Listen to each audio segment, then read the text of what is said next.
안녕하세요. 오늘은 통상임금에서 평균임금으로 확대된 전선 얘기를 해볼까 합니다. 설 연휴를 앞두고 12일 날 새날 법률원에서 경영성과급 등의 평균임금 해당성 대법 판결의 법리와 노동조합의 대응 강자가 열렸습니다. 요 새날이 이제 그 통상임금 첫 번째 주역입니다. 우리가 1심에서 지고 2심에서 법무법인을 바꿔서 새날로 들어갔던 거죠. 사실 뭐 애원하다시피 했는데 다행히 대법까지 이겼죠.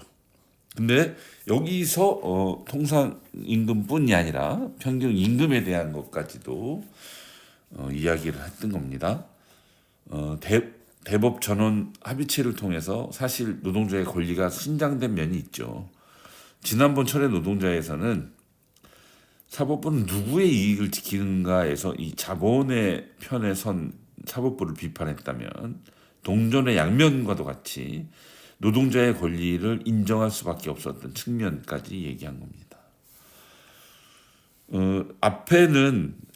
앞에 상여금 600%는 통상임금이다. 이건 노동자의 권익이 높아진 거죠. 재직 조건부 상여금도 마찬가지다. 고종 상여금 일시금처럼 지급되는 상여금도 마찬가지다.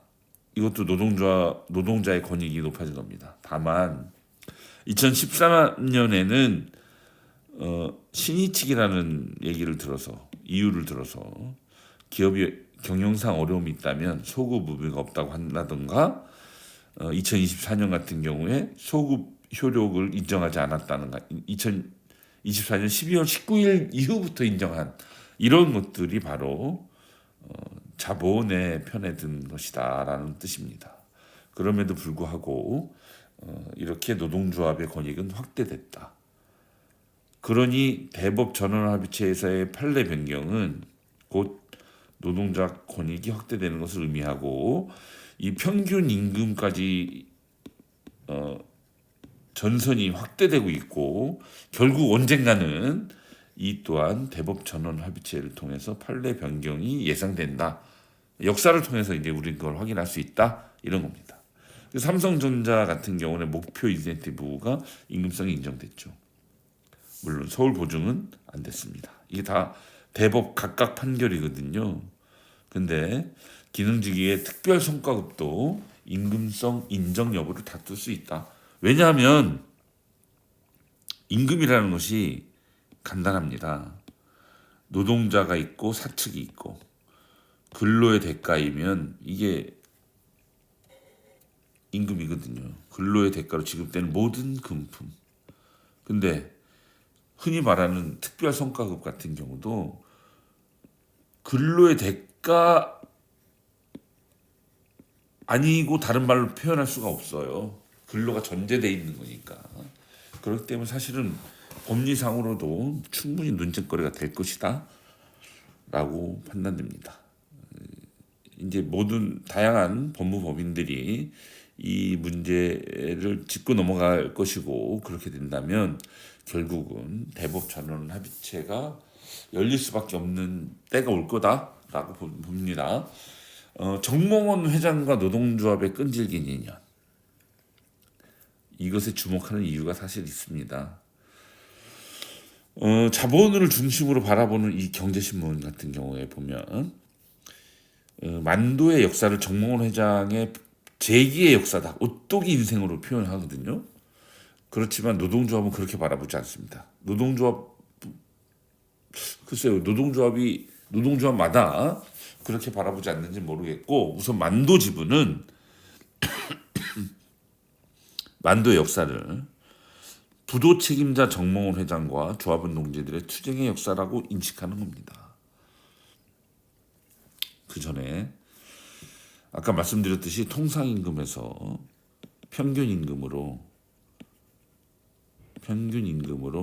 이 노동자의 권리는 더 확대된다. 노동자의 권리가 확대되고 노동조합이 투쟁하면 할수록 누구와 맞닥뜨리게 되느냐? 정몽원 회장이다. 이건 피할 수 없는 일입니다. 그렇지만 노동조합이 투쟁하지 않고 권리가 머문다면 정몽원 회장과 맞닥뜨릴 일이 없죠. 다시 돌아와서 98년에 만도가 부도가 나죠. 흑자부도라고 표현되는데 한라그룹이 부도가 난 겁니다. 그리고 한라그룹의 부도의 원인은 한라중공업의 막대한 차입 경영이 이루어졌기 때문이거든요. 그리고 만도가 이제 그 지급 보증 섰고 한라중공업이 결국 부도 나니까 만도까지 부도 난 겁니다. 그럼에도 불구하고 정몽원 회장은 지분 20%를 소유하죠. 뿐만 아니라 부도 나고 이 만도를 선세이지에 매각했거든요. 이 선세이지는 JP 모건이 주력이 된 페이퍼 컴퍼니입니다. 근데 여기서 나중에 매각할 때 정몽원 회장이 우선 협상자다 이렇게 된 거예요. 노동조합이 지분 투쟁을 벌입니다. 그리고 정몽원 회장으로부터 경영 복귀 포기 각서를 받죠. 아마 이게 치명적이었을 겁니다. 2008년에 만도가 재매각되는데 이때 정몽원 회장은 KCC 컨소시엄을 구성해가지고 만도에 복귀합니다. 당시 노동조합은 해외 투기 자본을 반대했습니다. 그 이제 JP 모건이 주축이 된 요들이 만도에서 벌인 일은 단기 이익을 중심으로 해서 주주자본주의라고 해서 이들이 대부분 가져갑니다. 이익을 가져가고 여기에 복무하는 경영진에게는 스톡 옵션을 줍니다. 그러니 이게 도대체 기업의 미래는 있는 건가? 이런 의구심이 생겼던 거죠. 그래서 만도 재매각 때 치열한 경쟁을 벌인 데가 정몽원 KCC 컨소시엄과 KKR이라는 해외 투기자본입니다. 그래서 노동조합이 그때 해외 투기자본 반대, 비판적 지지를 한 셈입니다. 정몽원 회장에 대해서. 그리고 지분을 요구해서 1인당 50주를 확보하게 되죠.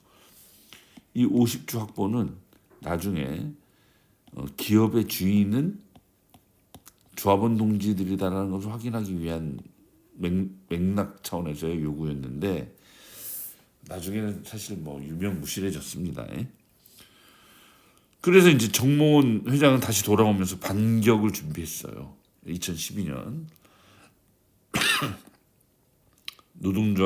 노동조합과의 끈질긴 인연을 직장 폐쇄로 종지부를 찍고 싶어 했죠. 이 뜻은 이제 만도지부, 그때 당시에 만도지부를 탄압하고 기업노조를 만들므로써 기업노조를 길들여 사측에 반항하지 않는 노조. 그러면 정몽원 회장으로서는 노동조합과의 인연을 끊는 셈이 되는 거죠.